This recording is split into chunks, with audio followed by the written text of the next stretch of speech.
aside from managing people and also being responsible in case something happens. The ship goes dead in the water, they're going to look at you and wonder why. Things like that. Always got, when you're at sea, I told somebody, if you're a young man, you may or may not know when you matured. I joked that I finally matured when I found myself 2,000 miles out in the Atlantic Ocean at 2 o'clock in the morning, and I was in charge of the ship, and there were 300 men asleep, and it was my responsibility to be sure they're safe. When you ask John Vick of Andalusia where his desire to serve in the military began, he traces it back to when he was just 7 years old. Growing up near a depot in the small town of Red Level, John recalls watching the train bring in flag-draped caskets of American soldiers killed in war. He touched by the patriotism of his local community to honor each of these soldiers who'd made the ultimate sacrifice. This experience not only created a desire to serve in the military, but to ensure that sacrifices of American heroes are never forgotten. The alien train would come by in 1946, and periodically the car would be open and have a flag-draped casket in the car. And I remember that from my 7-year-old age, living in Red Level just for a year. And my dad told me these were soldiers that were killed overseas and being brought home for burial. That stuck with me through all those years.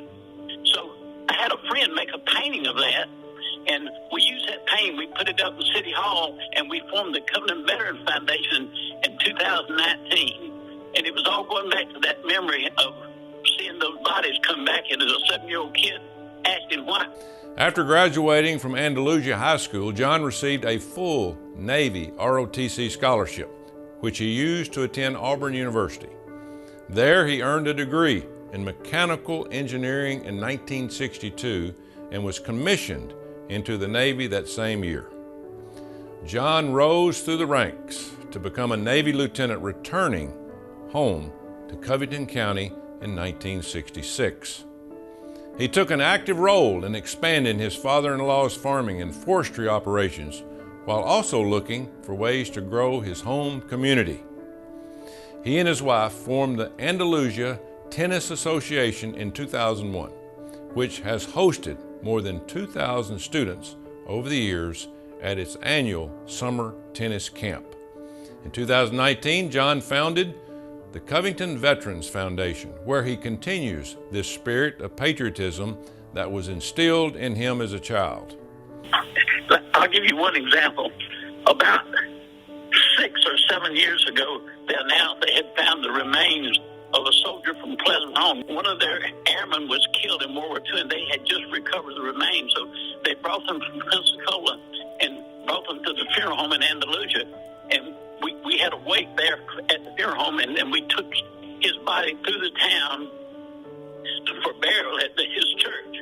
We had about 3,000 people standing in the rain as the procession went through Andalusia to bury a soldier that was killed 60 years before. Thanks to John's efforts, CVF has been able to display more than 600 veteran banners throughout the city of Andalusia. He has also served for a number of years as chairman of the board of Southern National Corporation and has served on the board of CCB Community Bank for more than 45 years. Additionally, John is an active member of the Andalusia Lions Club and First Methodist Church of Andalusia. He represents the ideals of service and patriotism that Alabamians hold so dear. It's my honor to recognize him as the October Veteran of the Month.